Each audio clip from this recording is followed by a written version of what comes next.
সিকিউরিটির বাচ্চা তোর এত আরে তোর সমস্যাটা কি এটা তো বলবি? এই সিকিউরিটির বাচ্চা তুই আমাকে মারতেছিস কেন? শুন, তুই যদি আমাকে আর একটা চড় দিস তোর এমন অবস্থা করব তুই কল্পনাও করতে পারবি না। হেই, তুই আমার কি করবি রে? তুই আমার কিচ্ছু করতে পারবি না। কি কইলি তুই? আমি তোকে কিচ্ছু করতে পারবো না? তুই আমার বাসায় চাকরি করস, আমার কাজ আমার পরস, আর তুই কি কইলি? আমি তোর কিছুই করতে পারবো না। শুন, তুই সত্যি করে বল তুই আমাকে কেন চড় মারতাছিস? হেই, এতক্ষণ তো শুধু চর মেরেছি, আর একটা কথা তুই যদি বলছস আজকে তোর সাথে আমি এমন কিছু করব তুই সারা জীবন ভুলতে পারবি না। এই তুই কি কইলি রে? তুই কি কইলি তুই আমার সাথে এরকম কিছু করবি? এই কি হচ্ছে এখানে? আরে দেখো না, এই সিকিউরিটির বাচ্চা আমাকে একের পর এক চোর মেরেই যাচ্ছে, আর ও বলে আমার সাথে নাকি এরকম কোনো কিছু করবে যাতে আমি সারা জীবন ভুলতে পারবো না। এই আমি তো ওইখানে দাঁড়ায় দাঁড়ায় দেখলাম তুই তোর মেম সাহেবকে একের পর এক থাপ্পড় মেরেই যাচ্ছিস। তোর কি সমস্যাটা? তোর এত বড় সাহস হয় কি করে তুই আমার বাসায় দাঁড়িয়ে, আমার বেডরুমে দাঁড়িয়ে আমার ওয়াইফের গায়ে থাপ্পড় মারিস?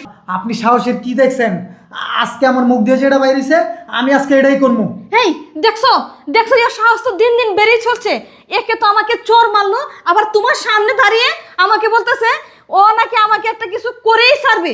হ্যাঁ, তুমি তো ঠিকই বলছো। আচ্ছা জনি, তুই তো আমার বাড়িতে 7 বছর যাবৎ চাকরি করিস, কই কোনোদিন তো তোকে আমি বেয়াদবি করতে দেখি নাই। আমাকে দেখলে সালাম দেশ, তোর মেম সাহেবকেও সালাম দেশ, অনেক ভালো একটা ব্যবহার।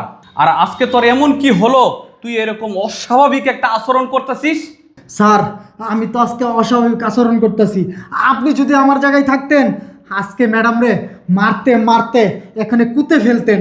এই শোন, তুই একদম সোজা সাপটা বল, আসলে ঘটনাটা কি, কি সমস্যা? ম্যাডাম এমন কি কাজ করছে সেটা শুনতে চান? তাহলে শুনেন।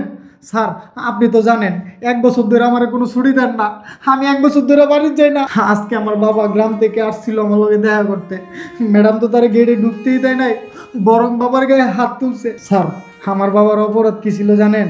আমার বাবা লঙ্গি পইরাইছে। আমার বাবার অপরাধ কি ছিল জানেন? আমার বাবা পুরান জামা কাপড় পইরাইছে। আমার বাবার অপরাধ কি ছিল জানেন? আমার বাবা গ্রামের মানুষ। স্যার, আপনি বলেন তো গ্রামের মানুষ কি সবসময় টাইকোট পরে থাকে? স্যার, আপনি বলেন একটা ছেলে যখন শুনতে পারে তার বাবার গায়ে কেউ হাত দিছে তখন কি সেই ছেলেটা ঠিক থাকতে পারে? স্যার, এই জন্যই আমি ম্যাডামের গায়ে হাত তুলছি। আর ম্যাডামকে যদি আমি সঙ্গে সঙ্গে ওইখানে পাইতাম, ম্যাডামকে আজকে আমি খুন করে ফেলতাম। স্যার, আপনি আমাকে যাই শাস্তি দেবেন আমি তাই মাথা পেতে নিব। জনি, তুমি থামো। ও যেটা করেছে সেটা একটা অপরাধ, কিন্তু তুমি তার চেয়েও অনেক বেশি অপরাধ করে ফেলেছো। তুমি আমার বাসায় এসে আমার ওয়াইফের গায়ে একের পর এক থাপ্পড় মারছো। শোনো, তুমি কিন্তু কম অপরাধ করো নাই। আর শোনো, এই বিষয়টা বাহিরে চলে যাক বা অন্য মানুষের কানে চলে যাক, আমি কিন্তু সেটা চাই না। এই বিষয়টা এখানেই শেষ হোক, আমি এটাই চাচ্ছি। তোমরা দুজনেই কিন্তু সমান অপরাধী, তাই আমি চাচ্ছি দুজন দুজনের কাছে ক্ষমা চাও। স্যার, ম্যাডামের ক্ষমা চাওয়ার দরকার নাই। আসলে আমার মাথাটা গরম হয়ে গেছিল, আমি এটা সহ্য করতে পারি নাই। যাই হোক স্যার, আমি ভুল করছি। ম্যাডাম, আপনি আমার মাফ করে দেন। আপনি মনে রাখেন না, আপনি ছোটো ভাই মনে করে আমার সব কিছু মাফ করে দেন। আসলে জনি, তুমি যা করছো ঠিকই করছো, তবে ভুলটা প্রথমে আমারই ছিল। আমি এরকম ভুল আর কোনোদিন করবো না। তোমার বাবা কেন, কারোর সাথে এরকম ভুল আমি আর করবো না। আজকের এই ঘটনা থেকে আশা করি দুইজনই শিক্ষা গ্রহণ করছো, আর আশা করব কখনোই তোমরা এই ধরনের অপরাধ, এই ধরনের কাজ কখনোই আর করবা না। ঠিক আছে? ঠিক আছে স্যার। শোনো, আরেকটা কথা তোমাকে বলি, তোমাকেও বলছি, আমার কিন্তু এই সোসাইটিতে একটা আলাদা একটা সম্মান মর্যাদা আছে, আর তোমাদের কারণে আমার মর্যাদা সম্মান চলে যাক আমি কিন্তু এটা কখনোই চাইবো না। আর যদি কখনো তোমরা এই ধরনের আচরণ ব্যবহার করো তাহলে কিন্তু আমি কঠোর ব্যবস্থা নিব। না স্যার, সমস্যা নাই স্যার, এই কথা কেউ জানবে না, এটা আমাদের ভিতরেই শেষ। আর আপনি যেহেতু সমাধান করে দিয়েছেন এই বিষয় নিয়ে আর কোনো কথাই বলবো না। ঠিক আছে স্যার, আমি গেটে যেতেছি। আসসালামু আলাইকুম। আসসালামু আলাইকুম।